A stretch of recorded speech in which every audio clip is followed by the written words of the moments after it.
Our special attempt and endeavor in getting voices and assimilating and accumulating ideas and thoughts and stories of people who have worked their way up, sustained themselves during this particular pandemic. The last year has been full of challenges, and on this very platform during this time band between 6 to 7, we have brought you a number of people from the business world and other communities who have in fact appreciated, some of them have not appreciated, what happened during the pandemic. And once again, here we are to talk about how the Indian economy is shaping up and what makes the Indian economy. It's the people who comprise, it's the people who in fact go about inventing, it's the people who go about innovating, it's the people who go about being creative, and it's the people who are going to be joining us on this platform as well. So without further ado, let me welcome them one by one, and then we will kick off our special show. Amit Khatri, co-founder of Noise, is joining us on this platform. Good evening to you, Amit.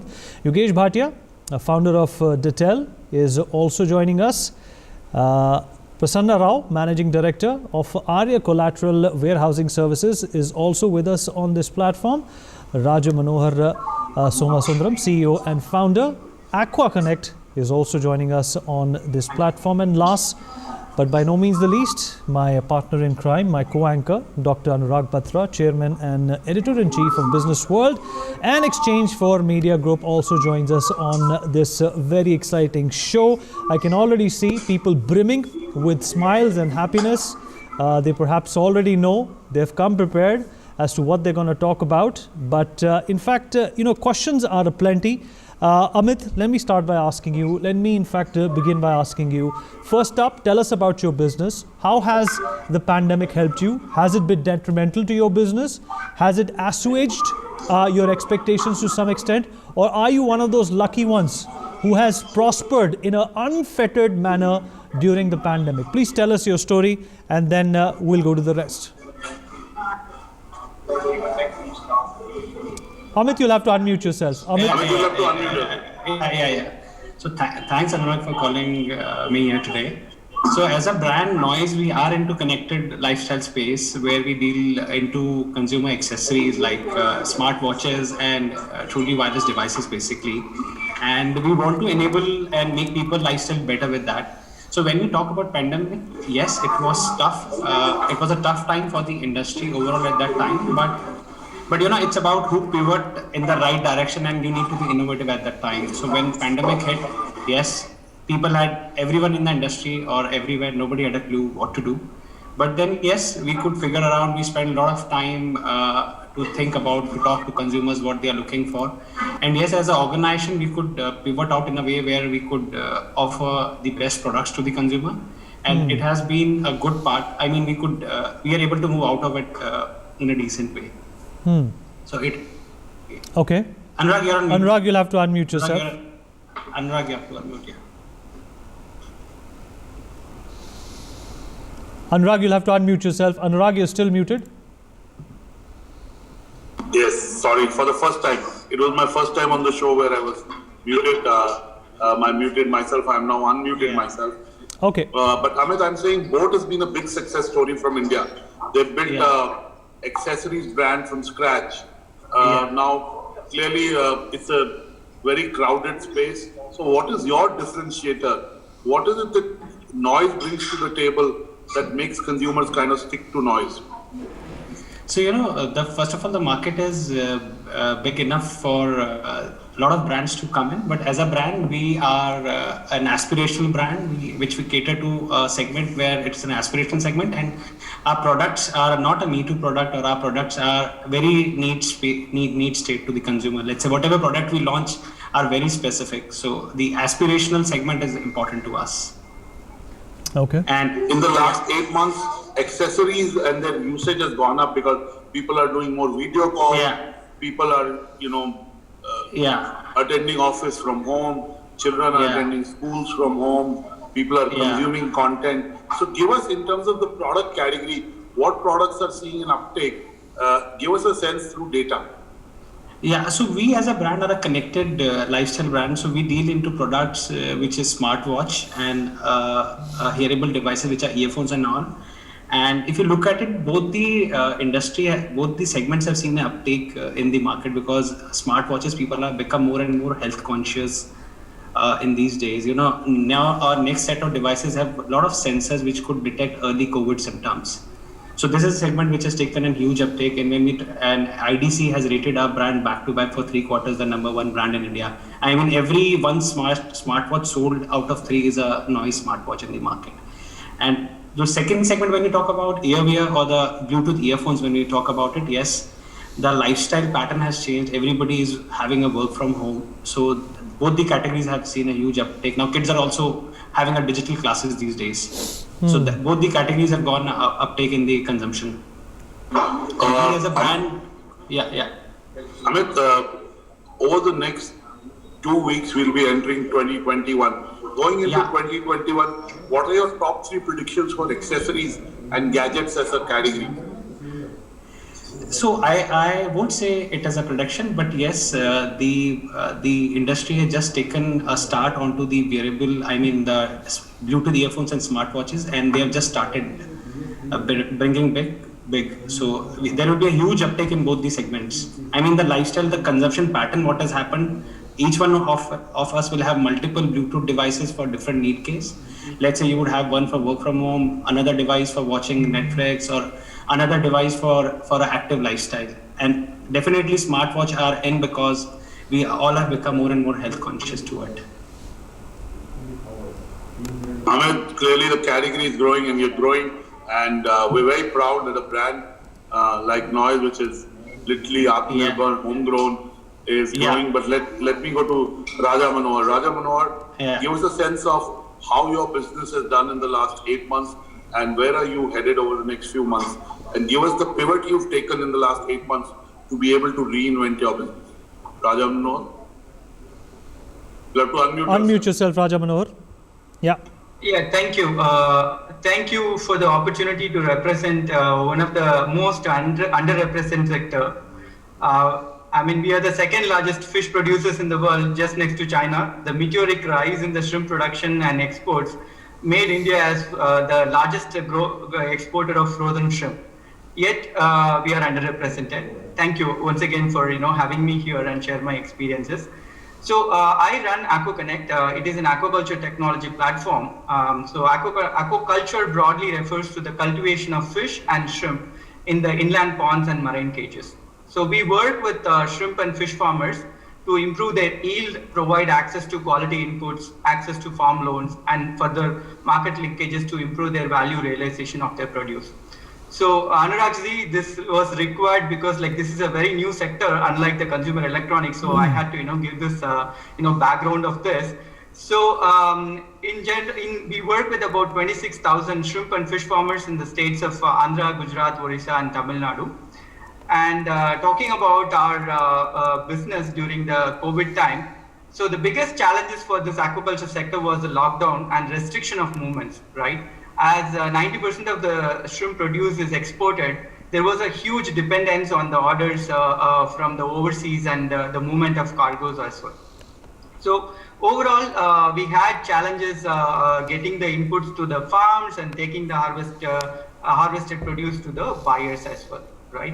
So, but there is a silver lining of COVID that had, helped us grow. So, for us, the silver lining of COVID is the increasing digital transformation across industry. So, we witnessed about 80x growth of our platform during the last 9 months. Wow. So, that's a kind of a very good, growth, trend that we see. Due to the COVID lockdown restriction and personal movement, most of the farmers opted for our digital farm management app that helped them remotely monitor their farms. So we had offered them remote consulting through WhatsApp calls and other app-based advisory features. So what we see is there is an increasing demand of such digital platforms that would transform the way the aquaculture farming is done in this country. All right. Anurag, I just want to ask that Raja Manohar, that again, this is a new sector. We're a big producer. Tell us, the farmers are protesting on their yield, on their minimum support price. How can go to market in a one common market? It's a perishable commodity, but how can we help the producers get better yields?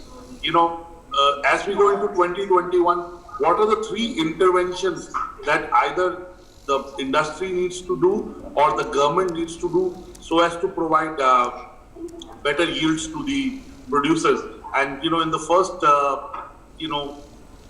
stimulus that came from the government, there was a big mention of the fisheries sector and how the government intends to be a catalyst in improving the lot of people who are involved in fish farming. So give us a sense of what needs to be done to unlock the potential of this sector. Right, Raja Manohar, before you answer that, also tell our viewers that has the Farm Bill had any impact on the fishing industry? All right.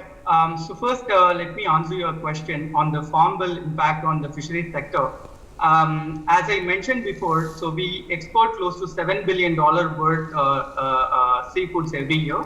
And like shrimp is the largest exported commodity from Indian shores, right?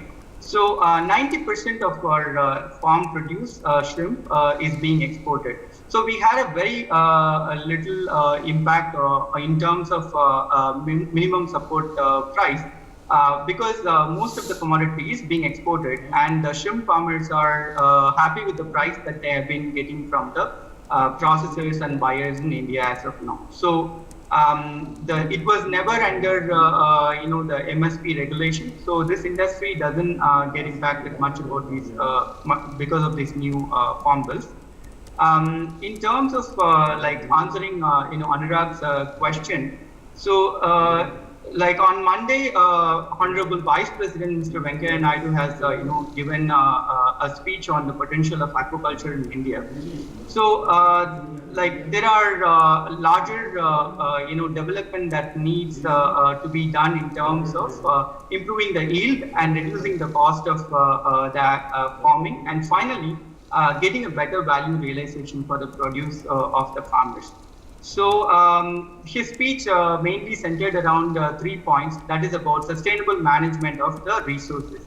So that can only be done when you have the right technology intervention that has to be done, right? So we have been using satellite-based GIS analytics as well as machine learning to improve the farm yields in the fish farms as well as shrimp farm. So as the side product of that would be something like a traceability. As the traceability is gaining importance in the global value chain, as I mentioned before, large quantity of shrimp is being exported. So that's when we see a product with a higher traceability value would fetch better value realization for the farmer's product. So in nutshell, what I believe is the technology intervention can improve the transparency in the farming operation. Thus, it can help farmers to improve their efficiency at their farm, and also it can also connect to the buyers transparently. Previously, the farmers were working with 1 or 2 buyers, and now they have got an opportunity to work in a marketplace where they could get connected with 10 different buyers, and eventually that can provide better value realization for its produce. Right, absolutely. Okay, Raja Manohar, let me bring in Prasanna at this point. Prasanna, you heard Amit and Raja Manohar talk about what is happening in their businesses and the domains they operate in. Give us a sense of what have you done over the last 6 months, which has helped you build a business that is relevant and hopefully will thrive even more in 2021. Anurag, thank you so much. As a business, we work on the post-harvest side of agriculture, and we try and make sure that the produce which is harvested finally reaches the end users of commodities. And we are a national player spread across about 21 states in the country. So obviously, COVID in the last few months have had disruptions, but as we've seen, agriculture has been an industry which has shown tremendous amount of resilience, and it has come out stronger. So has our company. We've really benefited from those tailwinds as well. And for us, We operate warehouses. We make sure that there is an integration of different services through the use of technology, and integrate finance and market linkages along with storage of produce.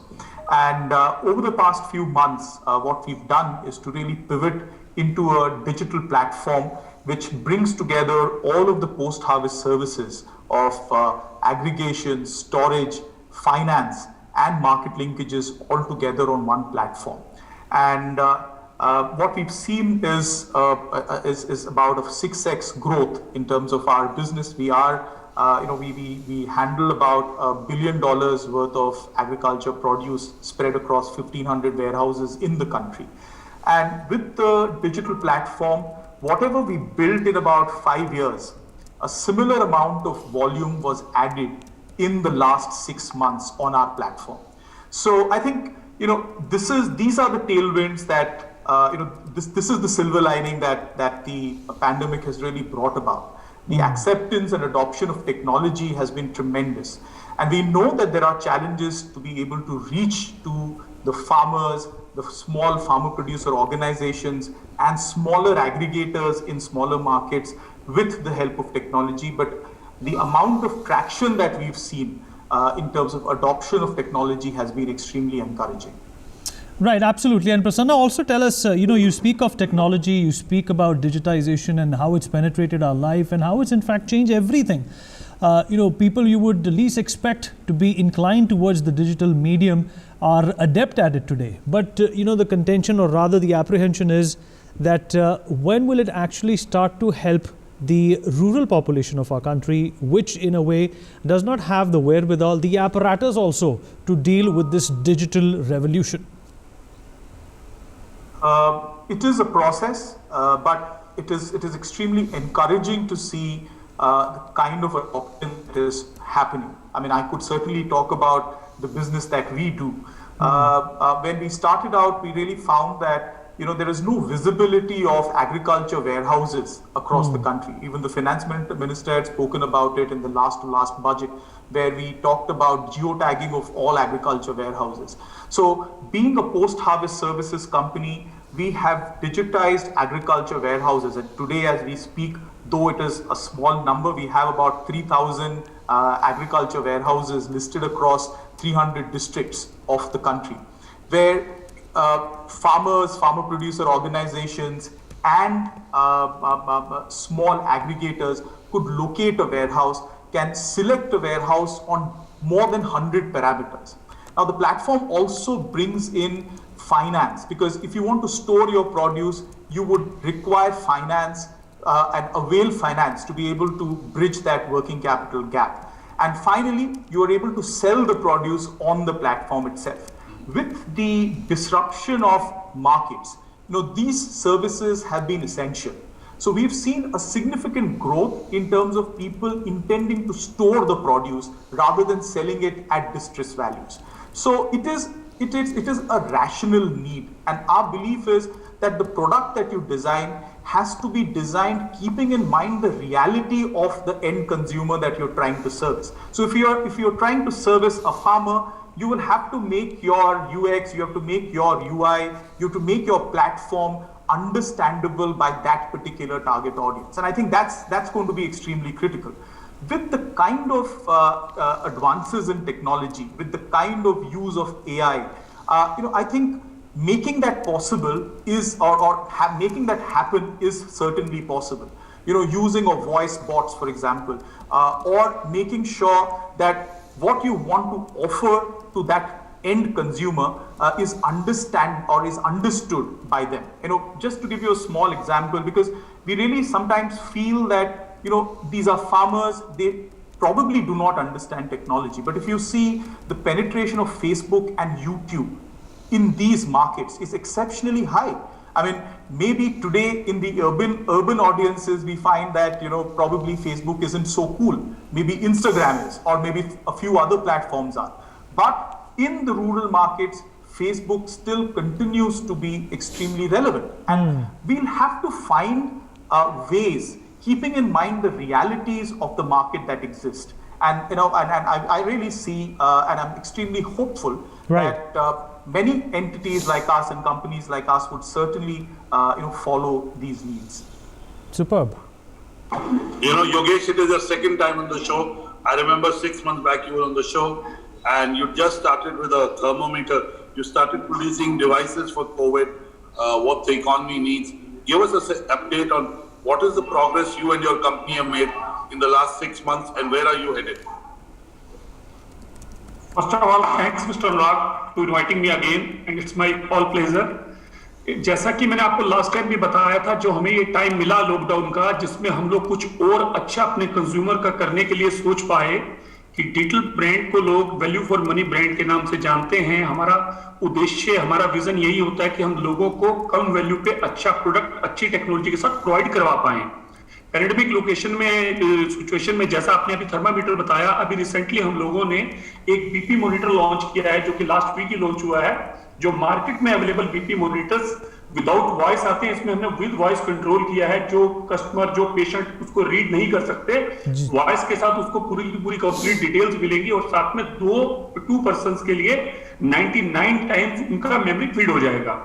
तो उन्हीं चीजों को आगे चलाते हुए, जैसे mister Amit ने काफी अच्छा बताया एक्सेसरीज के बारे में कि लॉकडाउन में लोगों ने इन प्रोडक्ट्स को यूज करना यूटिलाइज एटलीस्ट 300% का ग्रोथ आया है, क्योंकि इस खाली पीरियड में लोगों को गैजेट्स यूज करने का एक एक्चुअल टाइम मिला है, वो इसको एंजॉय भी कर रहे हैं, यूज भी कर रहे हैं, यूटिलाइजेशन भी है।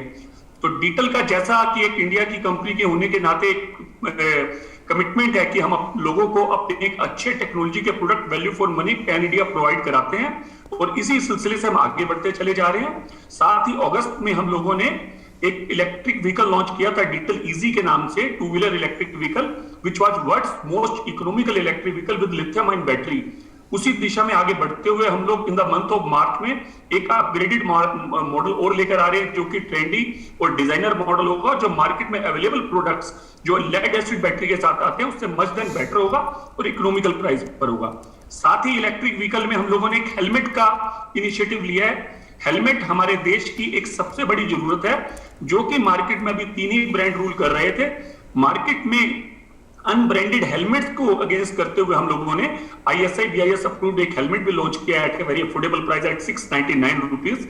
इसी दिशा में बढ़ते हुए हम डिजिटल को आगे लेकर जा रहे हैं, ताकि मैक्सिमम लोगों तक रीच पहुंचाते हुए प्रोडक्ट को अफोर्डेबल बनाएं, so that we can match the affordability and desirability bridging the gap with our digital brand.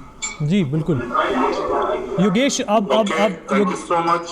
in fact I have a question for Yogesh, Anurag, just a small question for Yogesh. Country, we need so clearly there is a space for anything that is value for money. I have a small question for Yogesh, Anurag, if I can just ask him that. Yogesh ji, आपने affordability की बात करी और आपने window of opportunity की भी बात करी। जिस तरीके से भारत ने तय कर लिया है कि अब चाइना को किसी ना किसी तरह पीछे करना है, मेक इन इंडिया को साकार करना है, उस दिशा में आपको क्या लगता है कि हम अच्छे से आगे बढ़ रहे हैं?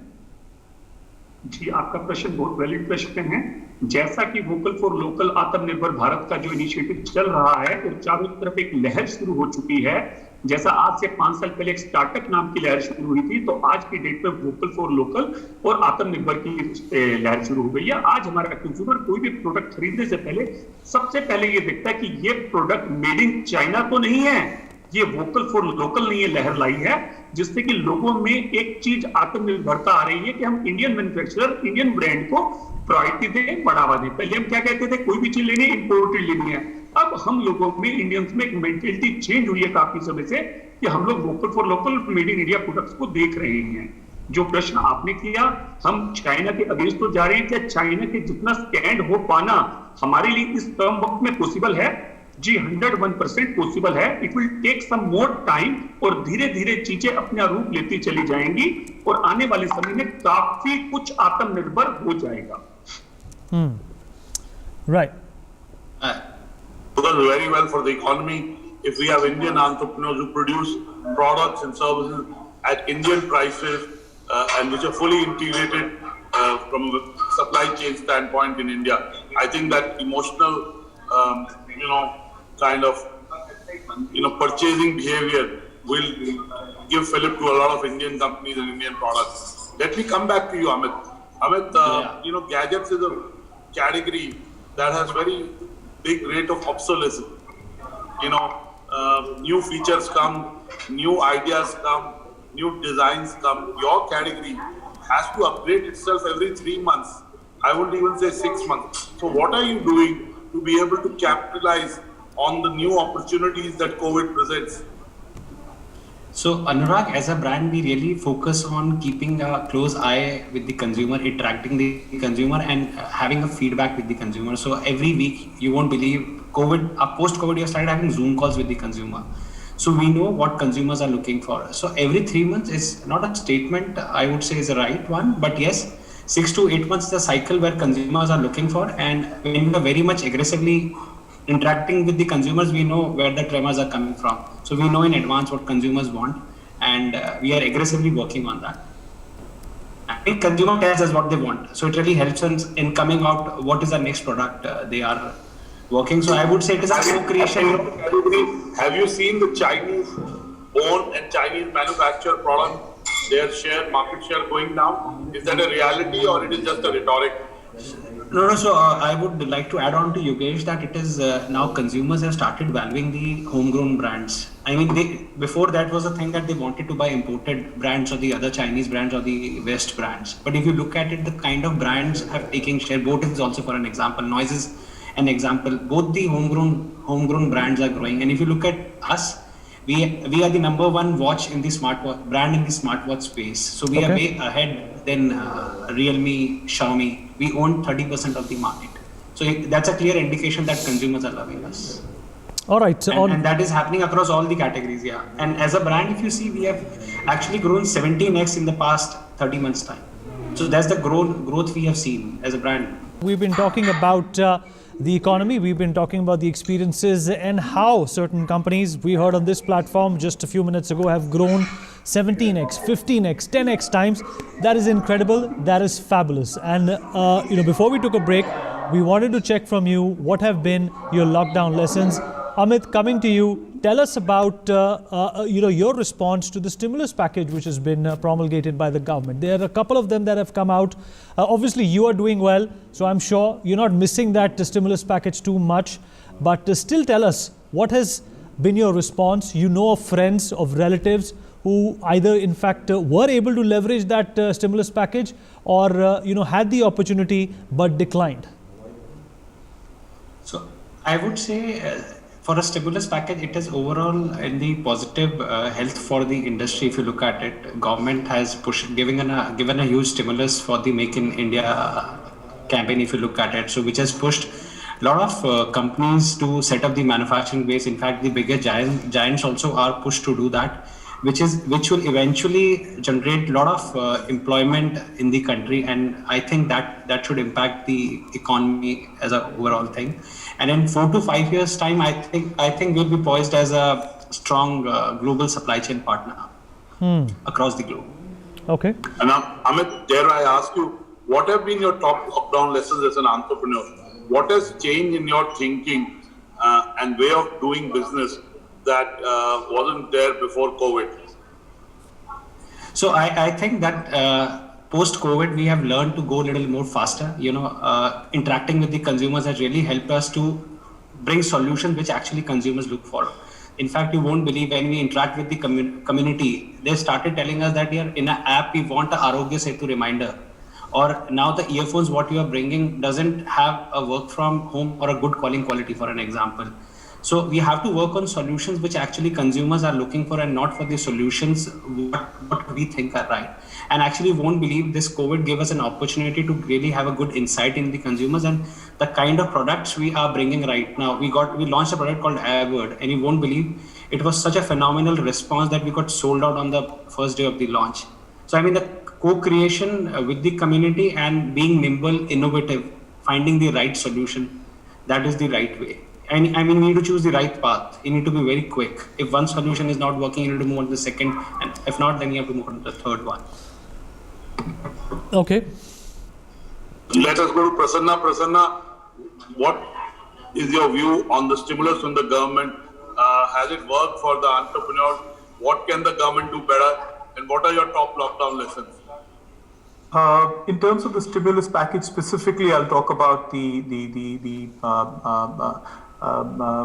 support that has been provided and extended amongst from a financing perspective. The interest waivers, the moratoriums has certainly helped businesses. I would still say that there could be more, keeping in mind that major sectors have been impacted. While as a company, we decided not to use any of these because as a business we've gained from the pandemic. But there are sectors, sector-specific packages could have probably helped a little more, is what my thought would be in terms of the support. Also, in the middle of the pandemic, we've also had the farm laws coming in, which in my view, are a step in the positive direction. There are concerns which have been exhibited by farmers and farmer bodies, which I'm sure the government has to take a lead and allay those concerns. But overall, I think those are positive steps and have been overdue. That is a major impetus to the agriculture sector, is what my thought would be.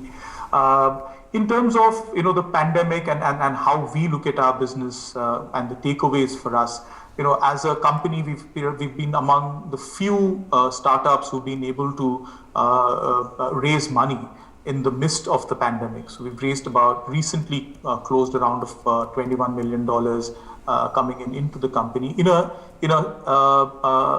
situation where the incoming investors haven't still met us face to face. Now that's the new reality. And I think that is exactly what we see getting translated in our work as well. So what really has helped us is to look beyond the specific constraints that have been brought around by the pandemic.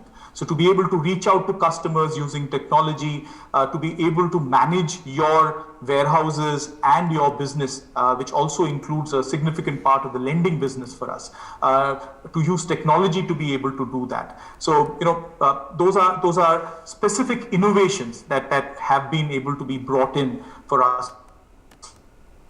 Okay, and Prasanna, what are your top lockdown lessons?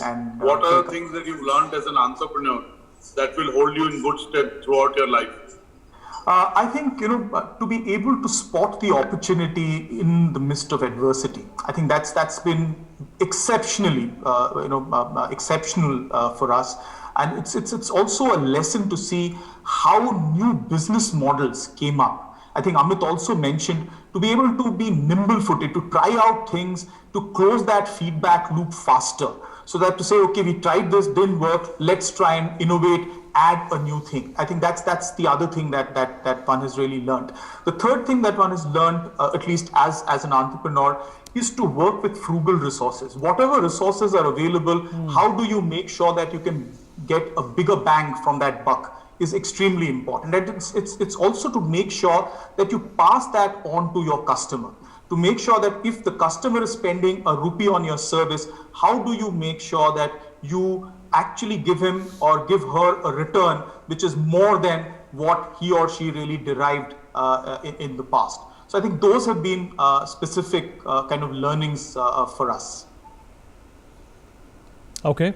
Raja Manohar, you heard Amit, you heard Prasanna, and before we get Yogesh in, are you happy with what the government has done? Is it good enough? And what do you think the government can do from here on? And second, what are your top lockdown lessons? Main thing government ने जो emergency credit line दिया उसको ने पूरा का पूरा complete ecosystem को, economy को जान पैदा करी और बाजार में लॉकडाउन के 1 महीने, 1.5 महीने, 2 महीने के बाद एक वाइब्रेशंस क्रिएट हुई ड्यू टू दैट फंडिंग. अगर वो फंडिंग ना आती तो बाजार इस तरीके से रिएक्ट नहीं कर पाता जिस तरीके से बाजार ने रिएक्ट किया. सेकंड थिंग, गवर्नमेंट को आगे आने वाले समय में और भी इन चीजों को सोचना चाहिए. जैसा कि गवर्नमेंट कह रही है कि हमें चाइना से इंपोर्ट नहीं करना, ये चीजें नहीं करनी, तो इंडियन मैन्युफैक्चरर्स को, इंडियन एंटरप्रेन्योर्स को उनको पूरा सपोर्ट करना चाहिए. उनको एक सिंगल विंडो सॉल्यूशन मिलना चाहिए. Means if they required some funding to do the good project, government को उनको प्रोवाइड करनी चाहिए. वो सारे कंप्लायंस, सारी चीजें उनको देखनी चाहिए, और ताकि इंडस्ट्रियल्स को कहीं भी एक काम के लिए 10 जगहों पर ना जाना पड़े, उनको सिंगल पॉइंट सॉल्यूशन मिलना चाहिए.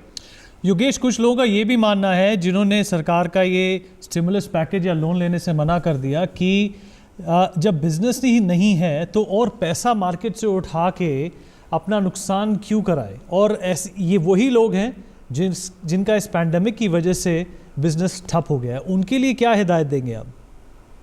सर, उनके लिए ये कि अगर उनका ए टाइप का बिजनेस किसी भी कैटेगरी का चल रहा था तो उनको पैरेलली साथ में ही आगे किसी और बिजनेस अपॉर्चुनिटी को देखकर डाइवर्सिफाई करना चाहिए था, डाइवर्सिफाई करना चाहिए था, जिससे कि इस आपदा के पीरियड को अपॉर्चुनिटी के रूप में देखा जाता। हम जैसे डिजिटल बिजनेस कंज्यूमर इलेक्ट्रॉनिक्स में कर रहे थे, हमने साथ के साथ आपको जैसे health and hygiene medical equipment बताए, क्या हमने उसको कोरोना के लिए ही करना है? नहीं, कोरोना पीरियड में तो शुरू किया, बट हम उसको आगे अपने प्रोडक्ट पोर्टफोलियो में ऐड करके लेकर चले गए हैं। जो प्रोडक्ट मार्केट में 3000 रुपीज का बिक रहा था, डिजिटल ने 1000 रुपीज में लॉन्च करके कंज्यूमर तक पहुंचाने का अपना पूरा प्रयास किया। तो मैं यही मानूंगा, जब भी कोई चैलेंज आए हमें उस चैलेंज को चैलेंज करना चाहिए, तभी हम आगे बढ़ेंगे। ये दिखते हैं, ये परेशानियां तो हमेशा आती रहेंगी सर लाइफ में। Okay, Anurag, finally your word on what do you think the government got right and what can the government do better, and what are your top lockdown lessons? Sure. So during the COVID, post-COVID world, like during the COVID times itself, I really laud the efforts of Department of Fisheries and Government of India for their efforts to safeguard the interest of fisheries and aquaculture sector. They launched PMMSY, that is a Prime Minister's Matsya Sampada Yojana, that is focused on fisheries infrastructure as well as market linkage development program. So they had allocated about 10,000 crores to support the Blue Revolution development work in Indian fisheries sector. And further to ease the financing opportunities, they have extended the Kisan credit card, we call it KCC, to the aquaculture, small scale and medium scale aquaculture farmers. And this enables them to access collateral free loans for their farming operation. So that is the right step in the right direction, I believe.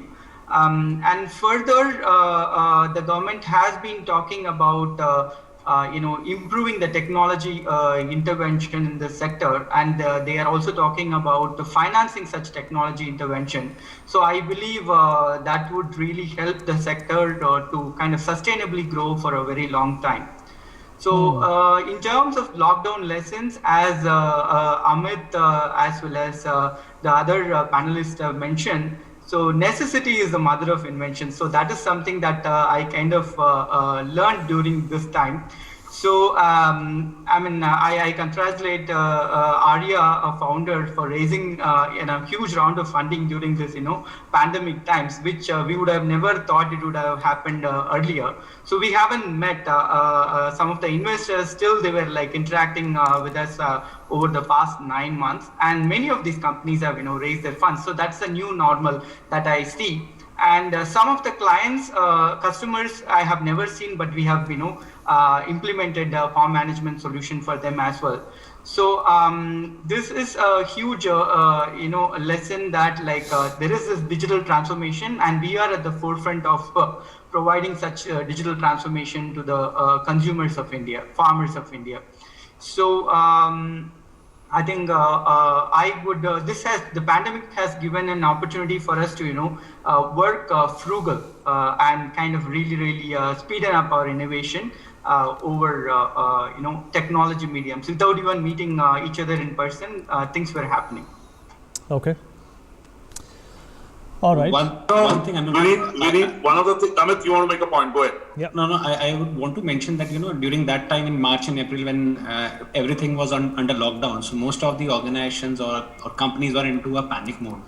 So what we learned is, going slow, easy would really make a way out. Being panic, pay cuts, firing people is not the right way, which we see a lot of organizations have done. So what has really paid well for us that we upheld all our commitments. We were very true to all the partners, be it supply chain partners, be it people, be it team, and that has really worked well in the long run. Whereas other organizations were having pay cuts or firings, I think that's not the right way. if there are bad times, they will also pass with time. So you need to be smart enough to move around it. Right, Amit, a lot of corporates and companies have in fact used this as an opportunity, like they say, to shed the extra weight and get rid of functions and verticals and people whom they thought, they could do without. And, there's no action that have been taken against these organizations as well. What can the government do in this regard? In fact, the Prime Minister came on air and spoke specifically and told even households not to fire drivers and maids and helps because everybody needed a job. Yeah. So I think government can't do much here because end of the day companies need to manage their profit and losses. But yes, if I feel the overweight where there is no contribution coming, they need to find a right way out to it. I mean, I don't think government can do anything here. The companies need to fight their own battle. I mean, government will not support if the companies are making losses. Okay, Anurag, you were in the middle of a point. Go ahead. Anurag? Okay, Vineet, I want to ask you, we've been doing this show for almost 6.5 months. What is the changes in your way of working or as a consumer that have, kind of become habits? These were induced by Corona and you were forced to kind of adopt them, but you find them comfortable, and what are its implications for businesses? Well, I'll speak, just as a regular consumer, like the next Joe around here, Anurag. For me and, for many of us, I guess this has been a digital transformation. I used to be one of those people who was apprehensive about buying things from a big basket or ordering things from a Zomato, but now I'm proficient at it. I've become a gold member on both of these platforms because I've started doing it so often.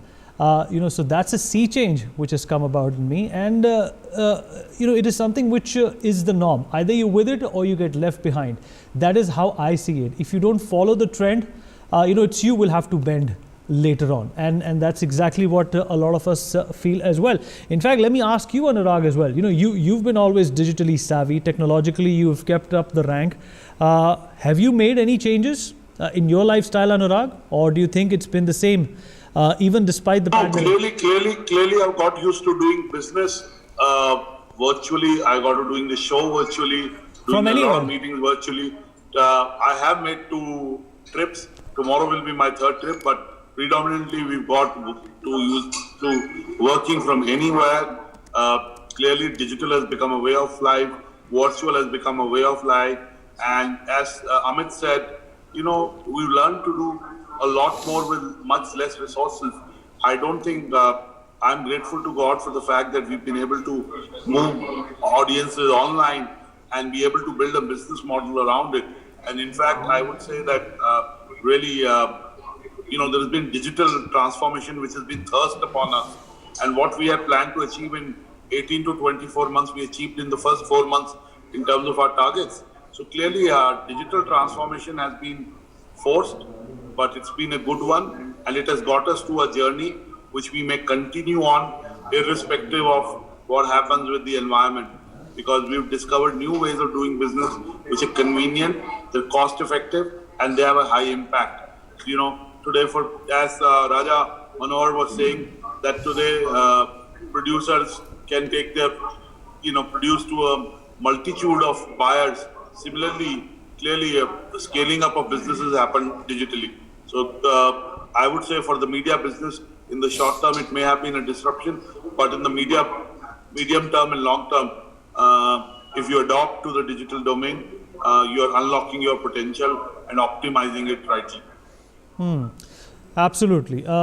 Yogesh, आपसे पूछना चाहूँगा, digital India की जो मुहिम शुरू की थी प्रधानमंत्री नरेंद्र मोदी ने, उसके मद्देनज़र अभी तक भारत कितना आगे पहुंचा आपको लगता है? अगर हम बात करें हमारी इंटरनेट पेनिट्रेशन की, अगर हम बात करें रूरल एरियाज़ को अपग्रेड करने की, और बच्चों की पढ़ाई अब घर से ही हो रही है, उस मामले में भी जो रूरल एरियाज़ हैं, जो ग्रामीण इलाके हैं, उनमें काफ़ी प्रॉब्लम्स देखने को मिलती है, कनेक्टिविटी इश्यूज़ हैं, बिग कॉर्पोरेट्स जो हैं उनकी पेनिट्रेशन वहाँ कम है. उस लिहाज से आपको क्या लगता है कि भारत को कितना समय लगेगा एक ब्लैंकेट कनेक्टिविटी अचीव करने में? बिल्कुल वैलिड क्वेश्चन किया. अगर हम टीयर 3 की बात करते हैं और रिमोट एरियाज की बात करते हैं तो वहाँ कनेक्टिविटी वैसी फास्ट नहीं है जैसे कि टीयर 1 टीयर 2 में है. अभी मैं पिछले 15 डेज से ट्रैवलिंग पे निकला हुआ हूँ। कल मैं तमिलनाडु चेन्नई में था 2 दिन के लिए। तो कुछ ऐसे एरियाज वहाँ पे मार्केट्स के कुछ एरियाज हैं जहाँ पे कनेक्टिविटी के इशू आ रहे हैं। मेरे हिसाब से आने वाले मैक्सिमम 2 साल के अंदर अंदर ऑलमोस्ट 70% तक पेनिट्रेशन ऑफ कनेक्टिविटी इंटरनेट का हो जाएगा, जिससे कि आने वाले लैग्स को आगे कवर अप कर दिया जाएगा। क्योंकि मैक्सिमम कंपनीज इस समय, जैसे आपने देखा होगा इस लॉकडाउन पीरियड में, एयरटेल, काफी वोडा, काफी कंपनीज जो लॉसेस में चल रही थी, ड्यू टू दिस कनेक्टिविटी, उनके जो नेटवर्क के यूटिलाइजेशन की वजह से उन लोगों की कंपनीज लॉस से प्रॉफिटेबिलिटी में आ गई हैं। पहले ब्रेक इवन में है या प्रॉफिटेबिलिटी में आ गई हैं। तो लोगों ने यूटिलाइजेशन ऑफ डाटा भी शुरू कर दिया है और आने वाले समय में इसका सही कवरेज भी हमें मिलनी शुरू हो जाएगी, जो कि मैक्सिमम 1 से 1.5 साल का काम टाइम और लगेगा। Right. Last question to all the panelists. And let me start with Prasanna this time. Prasanna, if you had to kind of outline top 2 or 3 trends as we move into 2021, what would those be? And I ask the same to Yogesh, to Amit, and to Raja Manohar. Top 2, 3 trends as we move into 2021. I think the use of services through digital channels is going to be one of the greatest trends as we go forward, and the ability of this to take on the rural markets and the rural realities is the other thing that we really see happening. Again, specifically keeping in mind the business that we are in, I really see a large amount of distant transactions happening and also facilitated by probably the stronger implementation and relevant implementation of the new farm laws. So buyers sitting in distant markets being able to buy from other markets, probably directly from farmers, would be another trend that would come in. Again, specifically with respect to our own business, I also see the firming up of farmer producer organizations as a key supply chain player in agriculture value chains, being a very, very important and a very relevant change happening as a result of how things have moved in the past few months. All right. Okay. Raja Manohar, what are your top 3 predictions or trends that you can see manifesting? Right. In my sector, I mean, across sector, I see that digital transformation is taking place. And as Mr. Yogesh also mentioned, there is connectivity that is getting slow, and that will eventually help the bottom of the pyramid to access more and more services through the digital platforms. So that's about general prediction that I see. And beyond that, in the agri as well as like animal husbandry sector, what I see is there are these domestic market consumption platforms that are being enabled by the digital platform, so that connects farmers directly with the buyers who are sitting in the different parts of the country. So that is about like online marketplaces that are kind of providing market linkages, enabling market linkages for those farmers. And finally, I'm seeing that there is a lot of adoption of fintech in both consumer as well as B2B industry. So this fintech, like the data, can now help the fintech players provide financing accessibility to those who do not have. So those are the prominent trends that I see happening in the 2021. All right. And Amit, Amit, you already outlined this need for agility, the need for upgrading faster, the need to have a co-creation module with consumers. What are the other trends that you bet will grow bigger in 2021? So I think, as everybody mentioned, digital adoption is going more and more. So I mean, the media consumption has gone totally digital, as you also mentioned. So these kind of, and the work from home, I think, is gonna be for next year. Most of the companies have made it new normal only, that they will be working from home. So we see these connected devices would have more and more stronger play in our lives. I mean, now at our age, everybody's okay, Amit, you're breaking they up. Want to watch. Okay, Amit, sorry, yeah. I'm saying our parents and other generation, the elder generation has also started using these devices because they are also consuming media most of the time, digital media. So the device consumption would go up in the coming year. Second, health and wellness, again, gonna be the strong sector where people have become more health conscious. If you look at it, more and more people have started a lot of fitness things at home. People are getting more fitter in these lockdown days. So your health devices would have a lot of sensors like oximeters, temperature sensors. And if you look at it, the third thing, what we see is our devices gonna be more smarter. Like right now, you need to talk. If you have to cancel a call, you have to do it like this. But in the coming times, with just a gesture or by cancel the call or accept the call would be just AI and IoT. AI and IoT would take the future. So these Absolutely, are the three trends we see in the Amit, coming that times. is the next step in terms of technology. That is the next frontier that we all are looking for. Health industry is obviously going to be paramount, considering that this is a health emergency. For more such videos, subscribe to the NewsX YouTube channel, hit the bell icon.